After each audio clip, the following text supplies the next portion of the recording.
من همزه ونفخه ونفسه. بسم الله الرحمن الرحيم.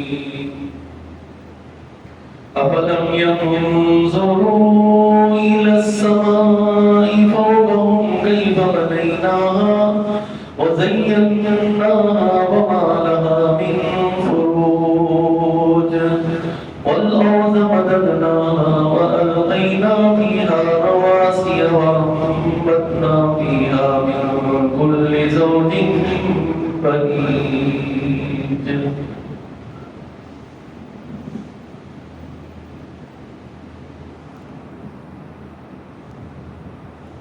اس دنیا کی زندگی میں عمومی طور پر ہماری ناکامی یا ہماری مطلوبہ محنت کوشش و مشقت اس کے نتیجے کا حاصل نہ ہونا اور ساری محنت اور کوشش اس کا رائے گاہ چلے جانا، اس کی کئی وجوہات ہیں۔ عبادات کے معاملات ہوں، باوجود اس کے کہ بڑی عبادتیں کر رہی ہوں، لیکن ان کے نتائج فوائد و ثمرات دنیا اور آخرت کے وہ ہمیں حاصل نہ ہو، دنیاوی طور پر نظر آئے گا، اتنی عبادات اور محنت کا نتیجہ حاصل نہیں ہوتا۔ اسی طرح معاملات، کاروبار، محنت، مزدوری، مشقت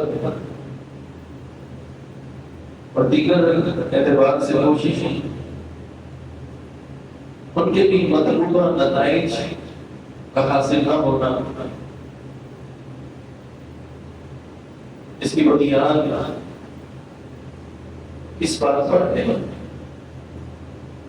کہ ان کاموں کو، ان عبادات و معاملات کو ہم پوری مضبوطی اور پختگی کے ساتھ اور بڑی بھرپور احتیاط کے ساتھ، جو کہ اس کے لیے ضروری ہے، اس کے مطابق نہیں کرتے، احسن انداز سے اس کام کو انجام نہیں دیتے، جس کی وجہ سے یہ محرومیاں ہمارا مقدر بنتی ہیں۔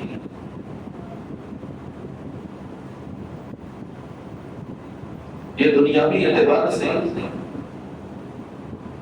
ایک چیز ہے جو ہمارے سامنے رکھی گئی ہے۔ دنیا کے قانون اور اصول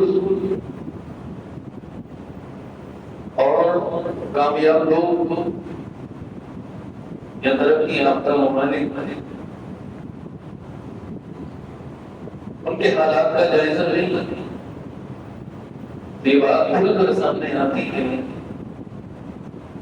وہ اپنے ہر کام کو پوری دلجمعی کے ساتھ، پختگی کے ساتھ، عمدگی کے ساتھ، حسنکاری کے ساتھ، پوری نفاست اور پورے استحکام اور مضبوطی سے ان کاموں کو انجام دیتے ہیں، ان اصولوں کو بجا لاتے ہیں، اور ان کو اختیار کر کے انہوں نے کامیابی حاصل کر لی۔ ہماری ناکامی اور نامرادی کا سبب یہی ہے کہ ہم نے ان چیزوں کو چھوڑ دیا۔ ہمارے لیے یہ چیزیں تو اس اعتبار سے اور بھی زیادہ اور انتہائی ضروری ہیں کہ ان باتوں کو اختیار کرنے کا اللہ اور اس کے رسول نے حکم دیا۔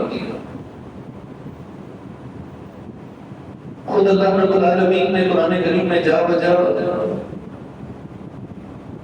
اپنی نشانیاں بیان کر کے ہمیں یہ بات سمجھائی کہ اللہ رب العالمین کا یہ طریقہ ہے اور اللہ اس بات کو پسند کرتا ہے کہ کسی بھی کام کو پورے اور مکمل بھرپور طریقے سے انجام دیا جائے. اللہ نے اپنی نشانیاں بیان کی ہے. بتاؤ میری نشانیوں میں تمہیں کوئی نقص عیب اور کسی قسم کی کوئی کمزوری نظر آتی ہے؟ چنانچہ کچھ نشانیاں اللہ رب العالمین نے فرمایا أَفَلَمْ يَنْظُرُوا إِلَى السَّمَاءِ فَوْقَهُمْ كَيْفَ بَنَيْنَاهَا کہ کیا تم اپنے اوپر آسمانوں کو نہیں دیکھتے؟ اس آسمان کو دیکھو جو تمہارے اوپر ہے. کئی فٹ نہیں نہ اس کو ہم نے کیسے بنایا؟ کیسے بنایا؟ مختلف مقامات پر مختلف چیزیں اللہ تعالیٰ نے بیان کی بغیر ستونوں کے خودی سے کھڑا کر دی. تمہیں نظر نہیں آتی لیکن اس میں کوئی کمزوری ہے, اس میں کوئی نقص ہے, اس میں کوئی عیب ہے, کوئی بے ڈنگا پن ہے, یا اس کو دیکھ کر کوئی تو ہے بدصورتی نظر آتی ہے, کوئی بے احتیاطی نظر آتی ہے. نہیں بلکہ سورۃ الملک میں تو یہاں تک فرمایا کہ الذی خلق سبع سماوات طباقا کہ اللہ تعالیٰ نے ان آسمانوں کو تہ بتہ بنایا 7 آسمان.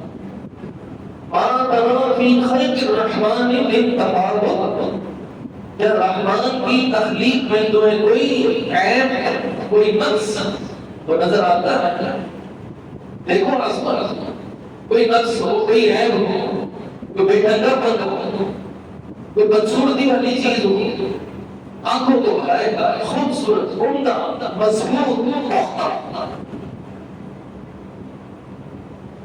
کئی بنائی کیسے بنائے؟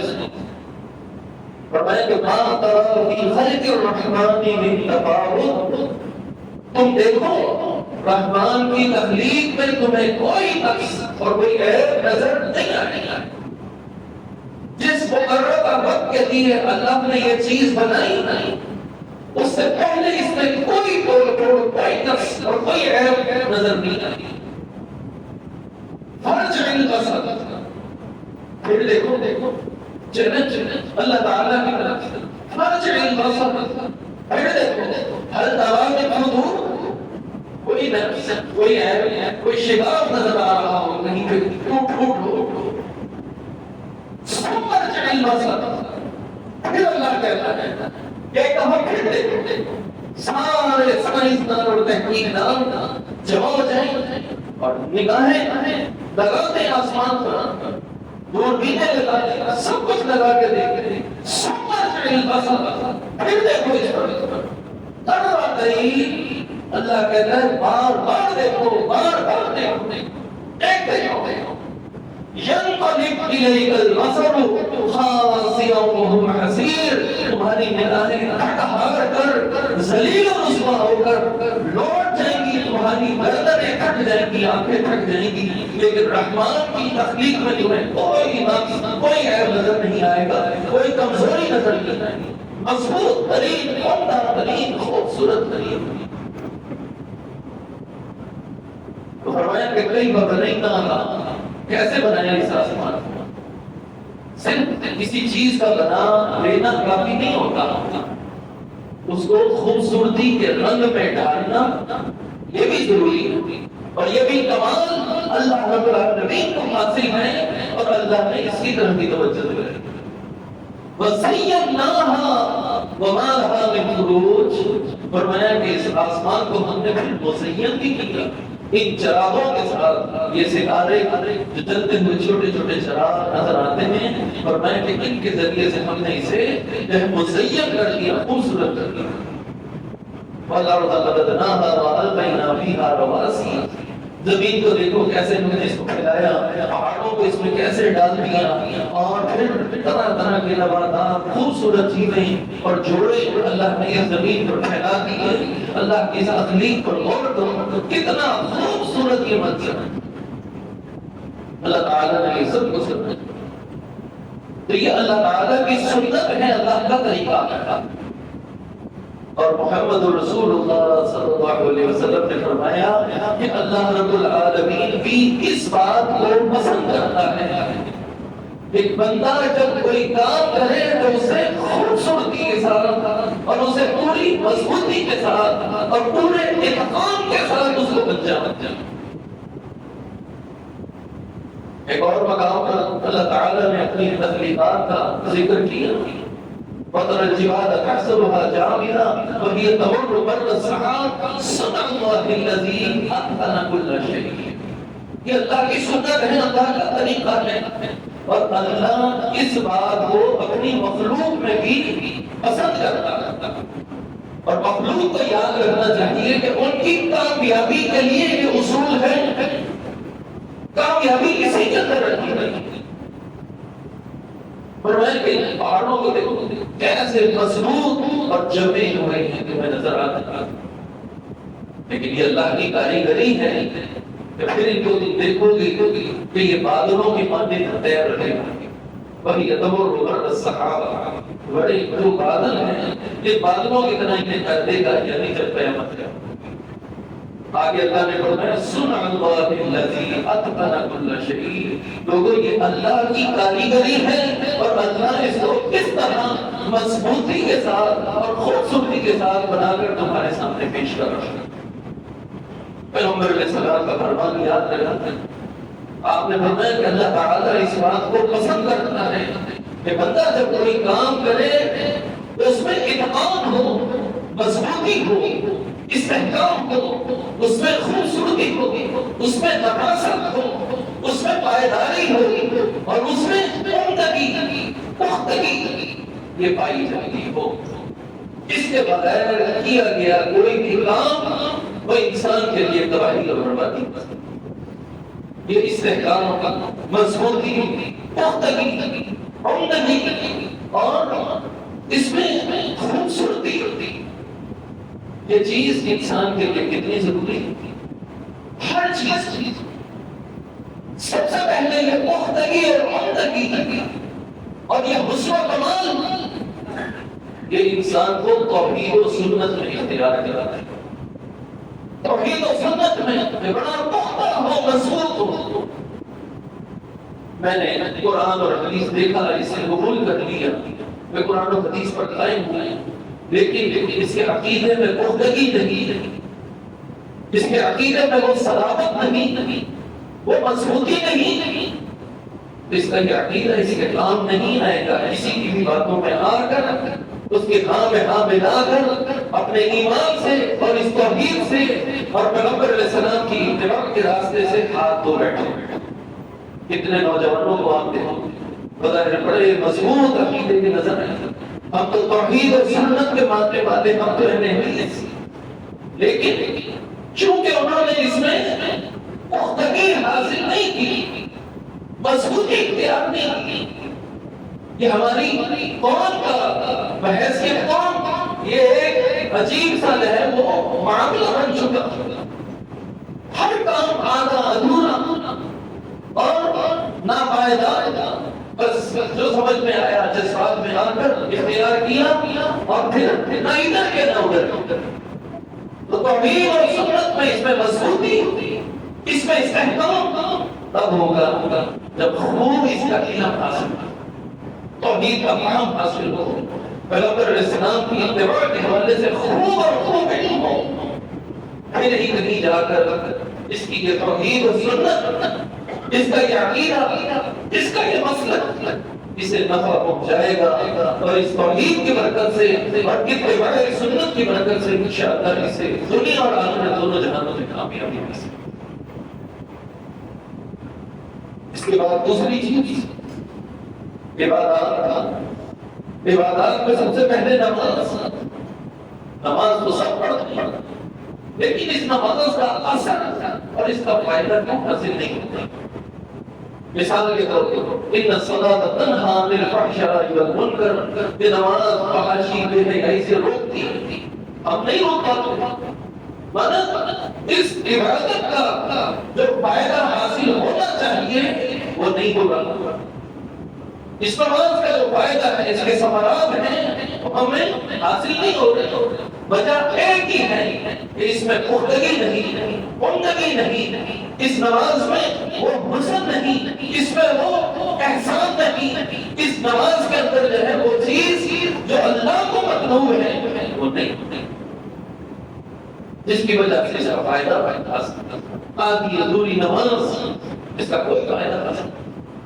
وضو دیکھ لیجیے نماز سے پہلے کتنے لوگ ہیں جن کو وضو کا ابھی تک صحیح طریقہ پتہ نہیں، پتہ ہے لیکن عمل غیر شعوری طور پر وہ ان سنتوں پر اس طریقے سے اختیار نہیں کی اور اس کا کوئی فائدہ حاصل نہیں ہوگا۔ ایسے وضو کا جو سنت کے مطابق نہ ہو اور پھر انسان وضو بھی کرے نماز بھی پڑھے، کوئی فائدہ نہیں، بلکہ یہ الٹا اس کے لیے آسان اور نقصان کا سبب ہے۔ آج ہمارے بہت سارے کام، عبادات اور معاملات وہ بجائے فائدہ دینے کے نقصان کی صورت میں سامنے آتے ہیں، پھر انسان کہتا ہے پتہ نہیں ایسا میں نے تو اتنا کچھ کیا۔ اس کی وجہ یہ تھی کہ ایک اصول و قواعد کو ہم نے سامنے نہیں رکھی۔ پیغمبر علیہ السلام کے سفر میں تھے، بعض صحابہ نے پانی جب دیکھا ملا، عصر کی نماز کا وقت تھا، پانی کے مقام پر ٹھہرے تو جلدی جلدی وضو کر لی۔ پیغمبر علیہ السلام آئے، آپ نے دیکھا تو ان میں سے بعض کی ایڑیاں خشک، یعنی پاؤں پوری طرح نہیں دھلے ہوئے تھے، ایڑیاں خشک۔ پیغمبر علیہ السلام نے فرمایا کہ وہی لوگ فرمایا کہ خشک ایڑیوں کے لیے جہنم کا عذاب ہے۔ کہاں وضو گناہوں کی معافی کا ذریعہ، کہاں وضو کے بعد دعا مانگ کر جنت کے 8 دروازے کھلوا کر جس دروازے سے چاہے بندہ جنت میں چلا جائے، اور کہاں وہی وضو وہی کام اس کے لیے تباہی اور بربادی۔ پیغمبر علیہ السلام نے فرمایا کہ وضو اچھی طرح کیا کرو اور وضو کے اعضاء احسن انداز سے، خوبصورت طریقے سے، اچھی طرح سے، مضبوطی سے، عمدگی سے دھویا کرو۔ اس کام کو عمدہ اور احسن طریقے سے نہیں کیا تو یہ وعید کا سبب بن گیا۔ نماز پیغمبر علیہ السلام کے سامنے پڑھی ایک شخص نے، پیغمبر علیہ السلام تو اسے کیا کہا، بڑا مشہور حدیث ہے، جلدی جلدی نماز پڑھ کے آیا، سلام کیا، آپ نے کہا کہ لوٹ جاؤ، ارجع فصلی فإنک لم تصلی، تو نے نماز ہی نہیں پڑھی، نماز اس کی نماز میں خامی تھی، اس کی نماز میں حسن نہیں تھا، اطمینان نہیں تھا، خوبصورتی نہیں تھی، اس کی نماز میں احسان نہیں تھا، اس کی نماز عمدہ نہیں تھی۔ اپنے اعتبار سے تو بہت اچھی پڑھ رہا تھا، 3 دفعہ پڑھی، 3 دفعہ پیغمبر علیہ السلام، تو سبق کیا ملا کہ اتنی محنت اور مشقت اور عظیم عبادت نماز جس کی ادائیگی پر بندے کے گناہ معاف ہو جائیں، جس کی بڑی فضیلتیں جب ہم سنتے ہیں اس کے کسی کام نہیں آئے۔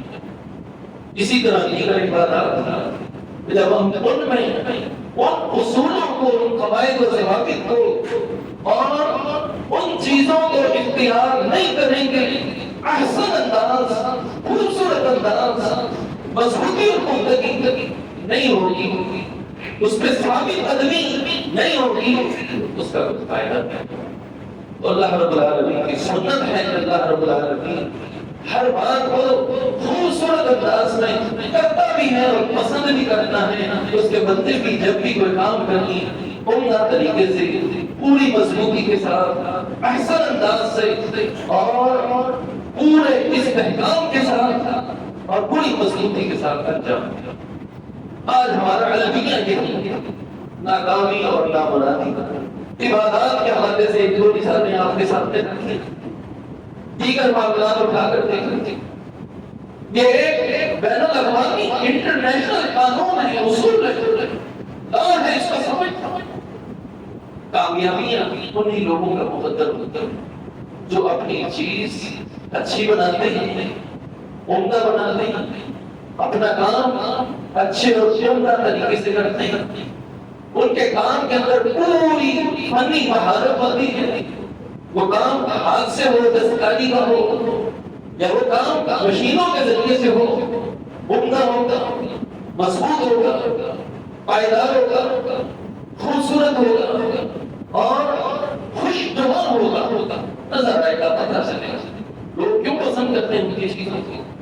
اسی وجہ سے یہ ساری چیزیں اس میں پائی جاتی ہیں، جبکہ یہی چیزیں ایک مسلمان کے کام میں ہونا انتہائی ضروری ہے.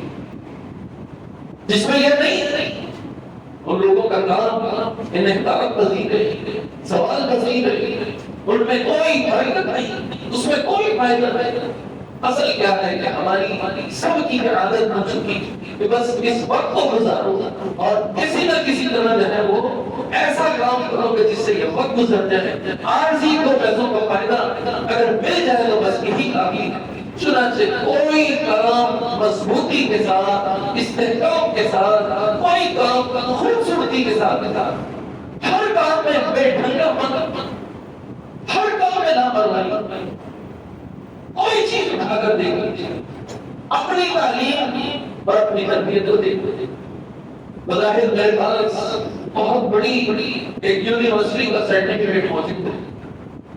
اس تعلیم کو سرٹیفکیٹ کا تقاضا کیا ہے کہ وہ چیزیں ہمیں آنی چاہیے، آنی چاہیے، ان میں ہمیں رسوخ حاصل ہو، ان کے بارے میں ہمیں پتہ ہو.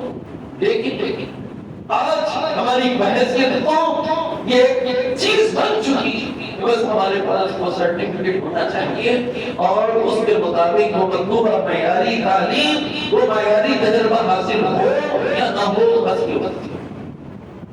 ہم نے اپنے ساتھ جو یہ کیا آگے اپنی اولاد کے ساتھ بھی نہیں کرتے. اپنی اولاد کے ساتھ بھی تعلیم کے مراحل میں یہی سب کچھ کیا. دیکھ لیجیے کون سا طریقہ ہے، کون سا اسلامی قانون، ہر جگہ نقل، ہر جگہ کوئی بات، یہ سب کچھ کیا ہے. والدین بھی، اساتذہ بھی، دیگر لوگ بھی، پورا معاشرہ اس میں مبتلا ہے. کسی کے بچے سے اپنے بچوں سے پوچھ رہی میں نے یہ کورس کیا، میں نے یہ تعلیم بھی حاصل کی، یہ بھی کی، سب کچھ کیا. ایک نہیں، دو نہیں، ڈھائی نہیں، 100 سرٹیفکیٹ ہو گئے، لیکن کسی ایک کام میں بھی پختگی نہیں، کسی ایک سبجیکٹ میں بھی اسے عبور نہیں، کسی ایک کام میں بھی عمدگی نہیں، اسے رسوخ نہیں. تو وہ کس کا ایک کام کیجیے، ایک کورس کرو، لیکن اس میں عبور ہو، پختگی ہو، مضبوطی ہو، تو اس کا فائدہ حاصل ہوگا اور کامیابی کی ضمانت بنے گا دنیاوی اعتبار سے بھی. اور اگر نہیں تو پھر اس کا کوئی فائدہ نہیں. دین اسلام نے، اللہ اور اس کے رسول نے تو ہمیں قدم قدم پر اس عمدہ طریقے، اس بہترین طریقے کو اور اس مستقی کو اختیار کرنے کی ہمیں تعلیم. ہم اپنے کاروبار اور دیگر معاملات کو دیکھ لیجیے. کتنے لوگ ہیں جو اپنا کاروبار اگر کر رہے ہیں، اس کاروبار کے بارے میں بھی انہیں مکمل معلومات حاصل نہیں، مکمل اس کے بارے میں مہارت حاصل نہیں، جس کا نتیجہ یہی ہوتا ہے کہ آئے دن وہ نقصان اٹھا رہے ہیں. وہ چیز بنا کر بیچنے والے، بنوا کر بیچنے والے، کوئی اس میں پختگی نہیں، کوئی اس میں معیار نہیں، کوئی اس میں خوبصورتی نہیں، کوئی ایک چیز ہے ہی نہیں، استحکام ہی نہیں. آج مارکیٹ میں ایک چیز آئے بڑی عمدہ، بڑی مضبوط، بہتر، 2 دن کے بعد پھر وہی چیز اور اس کی کیفیت اور حالت پر استحکام نہیں. کبھی بھی کامیابی مقدر نہیں بن سکتی. اور بحیثیت مسلمان اللہ تعالیٰ کو یہ بات قطعی طور پر پسند نہیں، اور یہ سراسر بے ایمانی، یہ سراسر ہوگا اپنے ساتھ بھی اور اللہ کی مخلوق کے ساتھ بھی. اللہ کے رسول صلی اللہ علیہ وسلم نے ہر کام کو عمدہ، اچھا، بہتر اور خوبصورتی کے ساتھ کرنے کی تعلیم دی. ایسی باتیں اور ایسے کام جن میں بظاہر کوئی ایسی چیز نظر نہیں آتی نا، لیکن شریعت نے وہاں بھی تعلیم دی. مثال کے طور پر پیغمبر علیہ السلام نے ایک دفعہ قبرستان میں کھڑے ایک قبر تیار کی جا رہی ہے، قبر تیار. اب قبر کی تیاری اس میں کیا ہے؟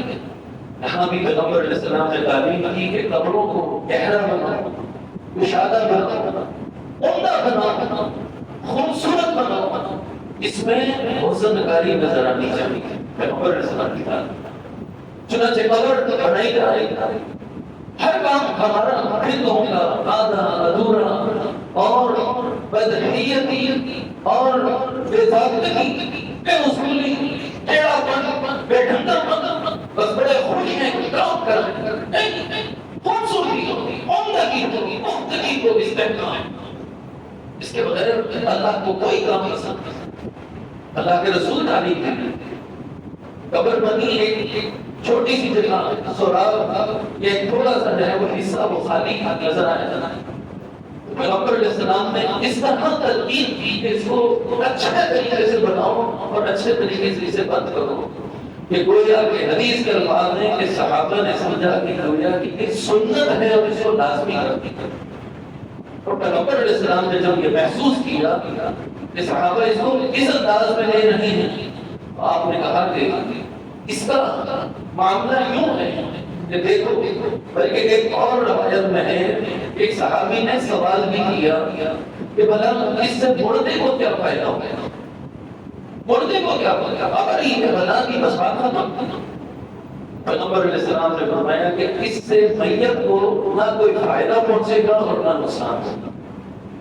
میت کو اس سے کچھ نہیں ہوگا لیکن تم اس کو خوبصورت بناؤ اس لیے کہ اللہ رب العالمین یہ پسند کرتا ہے کہ بندہ جب کوئی کام کرے تو اس کام کے اندر حسن کاری ہو اور اس کام کو خوبصورتی کے ساتھ اور اس کام کو اتقان کے ساتھ مضبوطی کے ساتھ خوبصورتی کے ساتھ بنائے. اللہ اس بات کو پسند کرتا جو بھی کام کرے اس کو عمدہ خوبصورت بہتر نہیں. کچھ وقت ضرور لگے گا کچھ پیسے ہو سکتا ہے زیادہ لگتے ہیں لیکن اس کام کو جو کام کرنا عمدہ اور بہتر نہیں. یہاں تک کہ پیغمبر علیہ السلام کے بیٹے کی قبر بنائی جا رہی ہے ایک ایک ٹیڑھی لگا دیا. پیغمبر علیہ السلام نے وہاں بھی ان کو روکا اور کہا کہ اس اینٹ کو سیدھا کرو اس اینٹ کو سیدھا کرو اگرچہ میت کو اس سے کوئی فائدہ نہیں لیکن کم از کم یہ جو چیز بنے گی یہ آنکھوں کو تو ٹھنڈا کرے آنکھوں کو تو اچھی کرے آنکھوں کو تو اچھی کرے. کیا کام سارے کام ایسے ہوں بے ڈھنگے کام ہوں تو ان چیزوں سے اجتناب کرنا ایک مومن ہونے کے ناطے یہ ہماری ذمہ داری ہے. اس احساس کو سمجھیں کہ دوسروں سے غیر مسلموں سے یہود و منوس سے کہیں زیادہ یہ ذمہ داری ہم پر عائد ہوتی ہے. بالخصوص خواتین انہیں اپنے گھر کے معاملات اس میں نفاست حسن پسندی خوبصورتی عمدگی صفائی ستھرائی اور بالکل ترتیب حسن و جمال نظم و ضبط اس کا ہونا انتہائی ضروری ہے. ایک مومن اور مومنہ کی یہ نشانی ہے. اللہ اس بات کو پسند کرتا ہے جہاں بے ڈھنگا پن ہوگا بدنظمی ہوگی بے انتظامی ہوگی آدھا ادھورا پن ہوگا نفاست نہیں ہوگی خوبصورتی نہیں ہوگی بے ترتیبی ہوگی. اللہ اس بات کو پسند نہیں کرتا اور کسی مومن کو یہ بات زیب نہیں. ہم تو اپنی ہاتھ سے کوئی چیز اس کو بھی کسی ڈھنگ سے طریقے سے اٹھا کر بنا کر نہیں رکھتے اس میں بھی بے ڈھنگا بنتا کوئی چیز اٹھائی اپنے بستر کی چادر لے اس کو طے کرنا سمیٹ کرنا جیسے چاہیے آڑی ٹیڑھی اٹھا کر سائڈ پہ ہمارا کام ہماری خواتین کا کام خود پہلے سے بہتر پھر اپنے بچوں کو اس کی تعلیم ایک ترتیب ہوتی ہے ایک عمدگی ہوتی ہے ایک خوبصورتی ہوتی ہے ایک حسن کاری ہوتی ہے اس کو اختیار کرو. اللہ اس بات کو پسند کرتا ہے اور جس بات کو اللہ پسند کرے بندہ اس پہ اختیار کر لے اپنی زندگی میں شامل کر لے یقیناً تو اس کی کامیابی کی نشانی ہے اللہ سے محبت کی نشانی ہے اور اللہ کی اس بندے اور بندی سے محبت کی نشانی ہے. عمدہ بہتر تمام تر معاملات عادات میں خوبصورتی ہو نظم و ضبط ہو پاکیزگی ہو عمدگی کو دیکھے تو اس کی آنکھیں ٹھنڈی ہو اسے اچھا لگے نہ کہ یہ کہ ایسے کام کرو کہ جس کو دیکھ کر کسی کو کرامت محسوس ہو کوئی نفرت محسوس کرے. ایسا عجیب معاملہ کسی کو کوئی چیز بری لگے ہم وہ کام شوق سے کرتے ہیں حالانکہ شریعت نے بھی اس کام سے منع کیا. ہمیں وہی اچھا لگتا ہے، کسی کو تکلیف دے کر گویا کہ ہمیں خوشی ہوتی ہے۔ کہاں کہاں کی کون سی تعلیم آپ کے سامنے رکھو، ایک تھوک پھینکنا انسان کے تھوک پھینک دیا کیا ہمارے معاشرے کا ایک ٹرینڈ بن چکا ہے۔ جہالت کتنی عروج پر ہے اس معاملے میں، باہر تو باہر مسجد میں دیکھو قبلہ رخ ہو کر انسان تھوکتا پھرے گا، کھڑے کھڑے تھوک رہا، وضو خانے پہ تھوکتا رہے گا، پانی نہیں گر رہے گا، اس انداز سے تھوکے گا برابر والے کے اوپر اس کی چھینٹیں پڑتی۔ کہاں کا حسن، کہاں کی نفاست، کہاں کی طہارت، پاکیز کی سامنے والے کو کتنا ہی برا لگے بات ہے۔ وضو کرے گا کیسے چھینٹیں ہوتے، یعنی اس بات کی طرف توجہ ہی نہیں۔ اور حالانکہ یہ تو دین کا حصہ ہے، ایک مومن کی نشانی ہے۔ مومن اسی طرح ہوتا ہے، احسان کرنے والا، خوبصورتی کے ساتھ ہر کام کو کرنے والا، ہر کام خوبصورتی کے ساتھ، بڑی نفاست ہونی چاہیے، عمدگی کو خوبصورت لگے ہوگا۔ اس طرح پیغمبر علیہ السلام نے دیکھا کہ شخص اپنی قوم کو نماز پڑھا رہا ہے، پیغمبر علیہ السلام نے دیکھا کہ اس نے قبلہ رخ ہی کھڑے کھڑے تھوک دی۔ پیغمبر علیہ السلام نے اپنے صحابہ کو کہا، ان ساتھیوں کو کہا کہ آج کے بعد یہ اس قابل نہیں کہ تمہیں نماز پڑھانے کے لیے کھڑا ہو، آج کے بعد اسے امام نہ بنا۔ تھوک پھینکنے میں کیا تعلیم قبلہ رخ نہ پھینکو اور ادھر ادھر نہ پھینکو، کسی کو تکلیف نماز کے دوران تھوک آ جائے تو رومال کپڑے سے اس کو جو ہے وہ لے کر اس کو مسل دو، بعد میں اس کو دھو لو۔ کچی زمینیں ہوتی ہیں تو بتایا کہ اپنے بائیں طرف تھوک کر مٹی اپنے پاؤں سے پاؤں کے نیچے تھوک کر اس کو صاف کرنا۔ مسجدیں پختہ عمدہ، مسجدوں میں قبریں تعلیم، چادریں بچھی ہوئی، گلیاں بچھی ہوئی، اب بے احتیاطی سے تھوک۔ پیغمبر علیہ السلام نے کہا یہ اس قابل نہیں، اس کو امام بنایا ہے، اس کی امامت معطل کر دی۔ شخص دوبارہ نماز وقت کو پڑھانا چاہتا تھا، صحابہ نے اس کو روک دیا کہ نہیں، اللہ کے رسول صلی اللہ علیہ وسلم نے منع کیا۔ پیغمبر علیہ السلام کے پاس آ کر پوچھا، پیغمبر علیہ السلام نے سب سمجھایا، تعلیم دی، اور آپ نے یہاں تک کہا کہ تم نے اللہ اور اس کے رسول کو تکلیف دی ہے۔ کیا تمہیں اللہ اور اس کے رسول کو تکلیف دی ہے؟ اپنی اس حرکت کی وجہ سے ہمارے اندر کتنی ایسی بد اخلاقیاں ہیں، ایسی بد چیزیں ہیں جن کو اللہ اور اس کے رسول نے پسند نہیں کیا، اور آپ مسجد کے اندر بیٹھ کر بھی ادھر دیکھتے ہیں۔ اندازہ کر باہر بازار کی بات بھی کچھ نہیں، کچھ لوگ ہی دکان پر بیٹھے ہیں، دکان سے اٹھ کر باہر کھڑے منہ اٹھائے، جہاں دل چاہا تھوک دی، اور پھر خصوص یہ پان وغیرہ کھانے والے جہاں مرضی تھوک دیں، جس کے کپڑے مرضی خراب ہو، اور بڑی اوپر سے ٹھنڈا مزہ جاؤ کوئی اخلاق کی بات نہیں، کوئی احسان والی بات بھی نہیں، کوئی خوبصورتی والی بات نہیں، کوئی نفاست بھی نہیں، کوئی اخلاق بھی ہوتا ہے، کوئی پتہ نہیں۔ بیٹھے بیٹھے پانی اٹھا کر باہر بیٹھے، لوگوں کے کپڑے خراب ہو رہے، یہ ایک قدم پر اللہ کے رسول صلی اللہ علیہ وسلم کی تعلیم ہے، اللہ رب العالمین کی تعلیم کی طرف سے تعلیم ہے کہ حسن و جمال، حسن و نسب، حسن کاری، خوبصورتی، عمدگی، نفاست، پائیداری، بہتری، ہر چیز میں ہوتی چاہیے، اپنے اخلاق میں نہ پختہ ہو، اپنے کردار میں نہ پختہ ہو، اپنی زبان میں نہ پختہ ہو، ہر جگہ حسن کا ہی، حسن و جمال ہی نظر آئے، نفاست ہی نظر آئے، عمدگی نظر آئے، پختگی نظر آئے، ہر جگہ یہ نظر آئے۔ ہر معاملے میں شریعت نے ہمیں تعلیم دی ہے کہ لوگوں اس طرح آدھے ادھورے اور بے ڈھنگے کاموں سے باز آ جاؤ۔ اللہ اپنی نشانیاں بیان کر کے کہتا ہے کہ دیکھو اللہ نے بھی تو جو کام کیے ہیں بلا شبہ وہ بات کمال ہے، لیکن تم بھی جو کام کرو کم از کم ان کو جو ہے وہ نظم و ضبط کے ساتھ، کسی ڈھنگ کے ساتھ، کسی طریقے اور سلیقے کے ساتھ اور کسی عمدگی کے ساتھ تو کرو۔ ہر قدم پر تعلیم، چلنے میں تعلیم، دیکھنے میں تعلیم، قدم قدم پر یہ باتیں ہمیں سکھائی، گفتگو کرنے میں یہ تعلیم، اردو لکھنا پڑھنا، کوئی تو جب بات کرو حسن والی بات کی، اتنا حسن ہوتا ہے ہماری باتوں پر، سب سے زیادہ بد زبانی بد اخلاقی اور بے اعتدالی مسلمانوں میں غیر مسلم کو دیکھو اس کا اخلاق اچھا.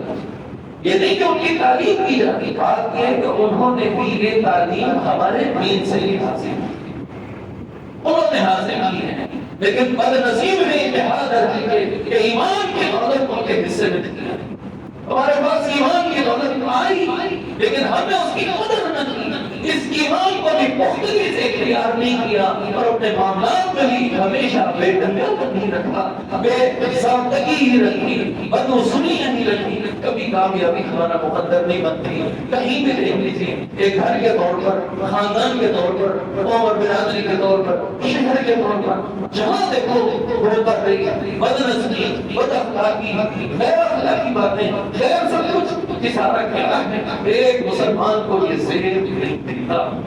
ان اللہ طلب الاحسان علی کل شیء، اللہ نے یہ فرض کیا ہے کہ ہر چیز میں احسان ہو، ہر چیز میں خوبصورتی ہو، ہر چیز میں عمدگی ہو، ہر کام میں، ہر بات میں، ہر چیز میں ایک سلیقہ ہو، ایک اخلاق ہو، ایک ادب ہو، ایک طور طریقہ ہو، پتہ چلے کہ ہاں یہ مومن ہے.